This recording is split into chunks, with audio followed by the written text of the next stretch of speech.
On the night of August 15th to 16th, 1944, in the vicinity of the French Riviera, suddenly the German military radar stations lit up with alarm signals. Numerous sound signals, so-called pings, were spreading across the Mediterranean Sea, most of them being massive and clearly belonging to combat ships heading straight toward the shores between Lassieth and Han. Intercepted radio messages from Allied forces confirmed the worst fears. This was it. That same evening, the second D-Day was beginning. German military units quickly mobilized. The coastal defenses came to life, and the entire defense system activated its forces. While the remnants of the Greek naval forces desperately rushed to meet the approaching threat, to confront the advancing Anglo-American fleet, two German corvettes appeared in the darkness. They spotted each other and stopped. The shadows of their silhouettes resembled something from textbooks, yet at the same time, they were unusual. They seemed enormous, like oranges, round and massive, and in some places, it felt as if they were hanging in the air. So unlike ordinary ships they appeared. This moment was especially significant for that time. The whole world knew that something extraordinary was happening off the Normandy coast on the eve of the historic battle, and such details could determine the outcome of the fight. Meanwhile, in distant America, a young man named Douglas Fairbanks Jr. possessed everything that could attract attention. He was 33 years old and earned a huge sum, $100,000 per painting. At that time, it was simply incredible, since most Americans earned only $25 a week and lived quite comfortably. His face graced the covers of magazines from Hollywood to Hong Kong. He starred in films alongside stars like Greta Garbo, was married to Joan Crawford, and among his acquaintances were even members of the British royal family. His father was a true hero of the silent film era, famous for roles as Zorro and Robin Hood during Hollywood's golden age. Young Fairbanks followed in his father's footsteps and also became an actor, fighting with a sword in films such as Zorina and Gangadin. But despite his starry career, he also had a desire to serve his homeland. The war was raging, and he could have simply raised funds for the front, posed for newspapers, or entertained soldiers far from the battlefield. However, in October 1941, he decided to do something different. He went to the Office for Naval Recruitment, but there was a problem. The Navy was not very eager to accept him, as he was a well-known star and a super celebrity. Fairbanks recalled, "Getting the rank of reserve naval officer meant having a higher education, and I didn't have one. But Hollywood had its privileges. Something was arranged there." Part 2 of 9. Soon the opportunity arose for him to undergo training in correspondence courses. And just a few weeks later, the young Lieutenant Fairfax, whose name was known worldwide, found himself having lunch at the White House with Franklin Roosevelt himself. The president jokingly, over a glass of brandy, said, "I'll make you a captain, like a boss," hinting at a toilet. At that time, being a former assistant secretary of the Navy Department, Roosevelt found it amusing to see the famous actor in the role of a sailor. But the commanders of the Navy did not share his humor. When Fairfax had already become part of the naval ranks, one of the senior officers, a lieutenant captain, contemptuously remarked, "At a time when a dangerous conflict was looming on the horizon, dramatic events were unfolding in the distant ocean that would remain forever in the memories of those who witnessed them." At the very heart of this chaos was a heavy cruiser named Visha, carrying an important mission, escorting the convoy PQ-7 heading to Russia. This convoy consisted of 35 merchant ships, and at the most critical moment, on the night of July 3rd to 4th, 1942, it was discovered in the Barents Sea, a vast, harsh expanse that became the arena of brutal combat. On the command bridge of Visha was a man named Fairfax, who, gazing into the silence and despair, watched what was happening. He saw German bombers, like mechanical predators, methodically destroying the convoy he was assigned to protect. It was impossible to do anything. The order was unequivocal: disperse. London issued the command, each ship for itself, without a central command. As a result, out of the 35 merchant ships, 24 went to the bottom, swallowing thousands of lives and vast supplies intended to support Stalin's army. It was a true grief and tragedy, for all these ships and cargoes represented hope and strength for the Soviet troops, who needed every ton and every man. Fairfax, a person who always sought adventure and wanted to prove that his talents were much broader than just memorizing lines or stage fights, felt the heavy burden of this loss. He wanted not only to participate in battles, but also to have the opportunity to answer the enemy. He himself wanted to become part of the struggle where his skills could be used for good. One thought relentlessly spun in his mind. He must find a way to respond to the Germans, to show them strength and determination. Soon after the tragedy at sea, he decided to write a letter to Lord Louis Mountbatten, a man he had known even before the war and with whom he had previously shared social evenings and friendly meetings in London. Mountbatten was then leading British combined operations, commanding Churchill's special units, an aristocrat who had once participated with Fairfax in charity balls and gala dinners. Now he was in charge of raids and sabotage operations along the French coast. A few weeks after this letter, Fairbanks was sent for training with British commandos stationed at HMS Tormentor Base on the Isle of Wight. The name of this base was no coincidence.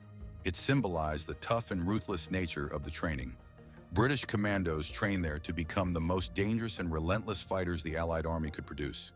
The training included shooting at targets, hand-to-hand combat with knives, survival exercises, and operating in extreme conditions.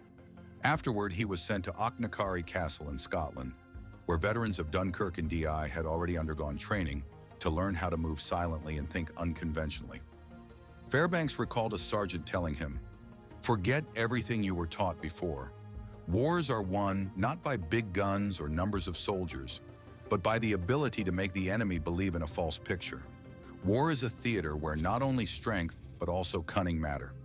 A special place in the training was occupied by so-called pajama raids, night operations across the straits on fast boats aimed at German posts. Their goal was to sow chaos, destroy the enemy's rear, and disappear before dawn. Fairbanks participated in 3 such raids. During the second one, he witnessed British commandos using sound equipment, projecting tank engine noises through hidden speakers, creating the illusion of approaching tanks for the Germans. In early 1943, when the war reached new heights, the command decided to create a special military unit tasked with carrying out secret missions related to disinformation and psychological warfare. About 200 volunteers, officers, and enlisted men were recruited and assembled into a small but highly important group. Although this unit existed only on paper, it was expected to play a crucial role in upcoming operations. The name of this unit remained secret, and its formal existence was not officially confirmed. However, it was intended to become one of the key elements in the fight against the enemy. The main requirements for candidates included not only a desire to serve, but also certain skills and qualities. These included absence of seasickness, ability to operate small boats, knowledge of electronics to repair a household radio receiver, and basic star navigation skills. These criteria were carefully formulated to select only those capable of successfully completing complex tasks involving sound and illusions to deceive the enemy. A special recruitment advertisement was published to find suitable specialists, stating that the Royal Navy was inviting volunteers for long-term and dangerous missions in remote areas, under conditions requiring complete secrecy. It was emphasized that the tasks were unusual, even unique, and required individuals with specific experience and skills. The advertisement stated that candidates should not suffer from seasickness, must have experience handling small vessels, possess knowledge of electrical engineering for repairing radios, and have a basic understanding of star navigation. On May 25, 1943, the first unit, named Beach Jumper Unit 1, was formed at the Bradford camp. This marked the beginning of a new era for the entire operation. Fairbanks, the leader of this initiative, had his own team, specialists capable of creating illusions and staging shows to confuse the enemy. At the same time, Bertie Mayer, a theatrical sound specialist, had his own unique arsenal, stage equipment and experience gained from working on Broadway and in films. His task was to use sound to create deceptive effects that could scare and mislead the enemy, making them believe in things that weren't real, such as ghosts roaming nearby or other supernatural phenomena. The recruitment advertisement for this unique group was written very vaguely to maintain secrecy and not reveal all details. It stated that the Navy was seeking volunteers for dangerous, long-term missions in remote areas, with a particular emphasis on stealth and psychological operations. It highlighted that candidates needed skills in handling small vessels, knowledge of electrical systems and navigation, as well as the desire and readiness to work under complete secrecy. When summer came, on May 25, 1943, the first unit, called Beach Jumper Unit 1, was formed at the Bradford camp. This marked the start of a new mission that would unite actors, sound specialists, and those willing to take risks for success. Fairbanks already had his own team of talented actors capable of creating spectacular stage effects. Mayer, on the other hand, had his own theatrical workshop, stage equipment, sound, and technology that could produce incredible illusions. By that time, it was already clear that the time had come to put on a show, to bring their operation to the streets and into battle. In June 1943, Beach Jumper Unit 1 set out. Trucks transported them to the coast and they were shipped to their target. By June, huge balloons reflecting radio waves appeared at sea, bright and intimidating enough that any radar specialist seeing them would be filled with wonder and even concern. These airborne structures were specially designed to confuse enemy radars and create the illusion of a formidable defense. German troops believed in their effectiveness, completely falling into the trap. Soon after, powerful floodlights were lit on the shore, illuminating the water's surface widely. Their bright beams, like enormous rays, rotated and scanned the sea, trying to detect any moving target. At that moment, the coastal batteries, armed with large-caliber guns, opened fire. They shot everything at their disposal: 15-inch cannons, machine guns, and other weapons. Shots and explosions burst into the air, while shells whistled overhead, flying over small boats and splashing water around. At this moment, Bob Rainey, observing the scene, noticed that one of the searchlights was directed straight at his boat. The light was blinding and intense, perfectly suited for targeting German shooters. He later recalled, "I took my Garand and opened fire. I fired one shot and darkness fell again." At 11 o'clock in the evening, an order was received from command to close the entrance to the shore. Special craft, the so-called ASR, Air Sea Rescue Craft, quickly deployed and headed toward the coast, opening fire on the enemy. They wanted the Germans to see them and believe that the landing was real and genuine. About 500 yards away, they suddenly turned sharply and quickly withdrew, leaving chaos and panic behind. But Admiral Hewitt, who was observing from the flagship, was not willing to surrender. He noticed that the British diversionary air maneuver had been canceled and saw an opportunity for further action. He hurried to persuade the admiral, saying, "Give me everything you have that can float. Let's make the enemy believe this is a real assault." By midnight, 11 ASRs and 8 PT boats participated in the operation, dividing into two groups and heading toward the coast between Mazar del Vallo and Granola. This time, the German forces were prepared for the attack. Their radar systems immediately detected the approaching targets, and shells were fired across the water, precise as notes, creating an intimidating scene. The troops landing on the shore used everything at their disposal: sound devices, smoke grenades, radar reflectors shaped like spheres imitating radio chatter, rockets, and machine gun fire. The night turned into chaos, artificially created to confuse the enemy. And it worked. The German Reserve Regiment believed the landing was real and froze in place in the western part of Sicily. While Allied forces were already landing on the southern and eastern coasts, the Germans remained stationary, convinced it was a genuine attack. The landing groups, having played their part, created the impression that the war was underway for real. They struck a serious blow to the enemy for the first time and, fortunately, survived to tell about it. And on September 17, 1943, in Palermo, Sicily, the ship commander Fairbanks addressed his audience. Ahead of him stood destroyer captains, boat commanders, reconnaissance agents from special units, agents of the Special Operations Service, and 50 paratroopers from the 2nd Air Division, who looked as if they had recently eaten laser wire for breakfast. He led the assault in the Bay of Benetani aboard only a landing craft, and a spray of water splashes brushed against his uniform, emphasizing the intensity of the moment. In his hands was a battle-ready rifle, and around him were several sailors and intelligence agents, armed and focused. As soon as his boots touched the dock, Italian insurgents surrendered without a fight. Their weapons clattered to the ground as a sign of capitulation.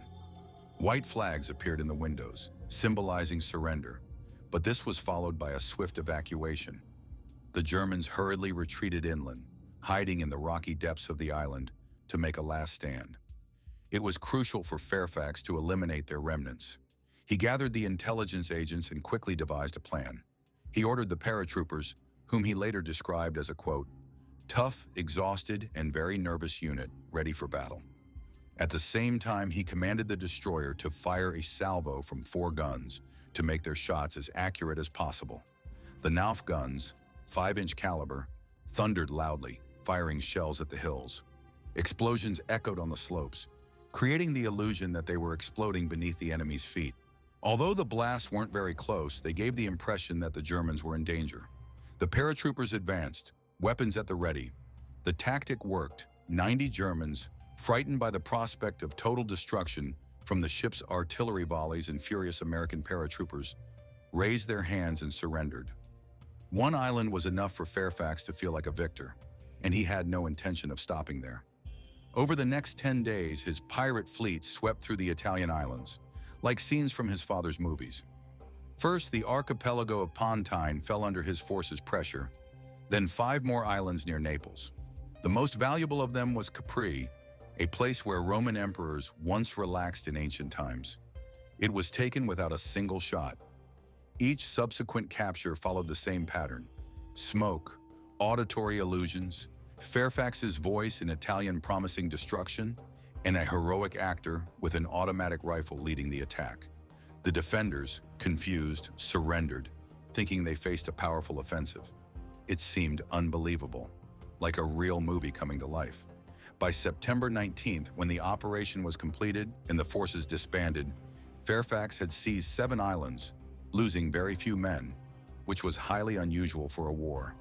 He fully embodied his persona, but the most grandiose performance was still ahead. On August 14, 1944, the Mediterranean Sea was as calm as a mirror, with not a single wave disturbing its silence. On that day, Operation Dragon began, a large-scale invasion of southern France scheduled to take place within a few hours. The operation was closely monitored, with the expectation that the enemy would remain unaware of the plan. This time, the landing forces faced the most cunning and complex camouflage, the most ambitious disinformation campaign ever created during the entire campaign. They convinced the Germans that 500,000 Allied soldiers could land anywhere along a 300-meter stretch of coastline. Fairbanks divided his forces into 2 parts, one to distract from the east, the other from the west. During this time, 2 false invasions were staged to confuse the enemy and conceal the true plans.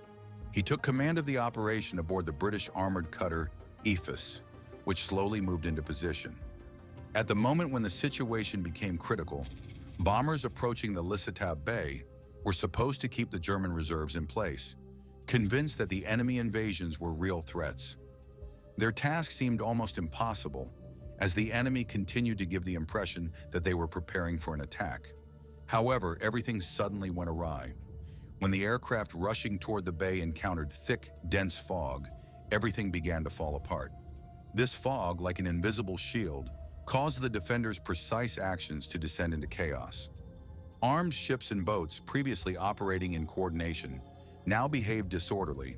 Some nearly collided, others ventured too far into the bay, and a few lost their bearings, unable to determine where the coast or their positions were.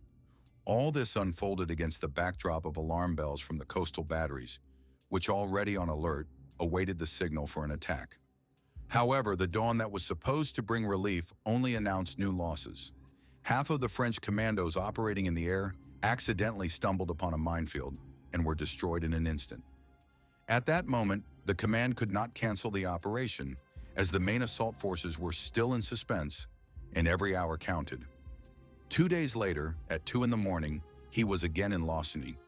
This time, they had prepared everything down to the smallest detail. Assas and her sister Skorab launched large-caliber shells at pre-selected targets to distract the enemy as much as possible. PT boats and destroyers from both diversion groups stormed into the bay with a roar.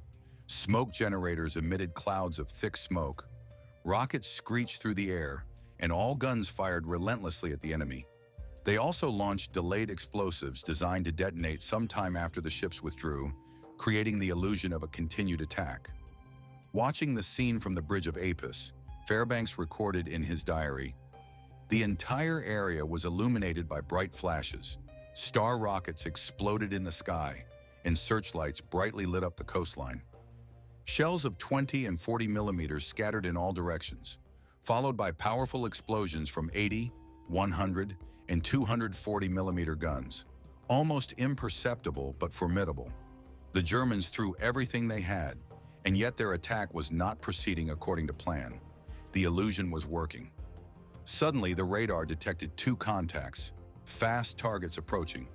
These were German corvettes, real warships armed with actual guns, radar-controlled, capable of firing quickly and accurately, hitting even wooden boats. The hunters had found the coast defenders. Fairbanks felt his throat go dry.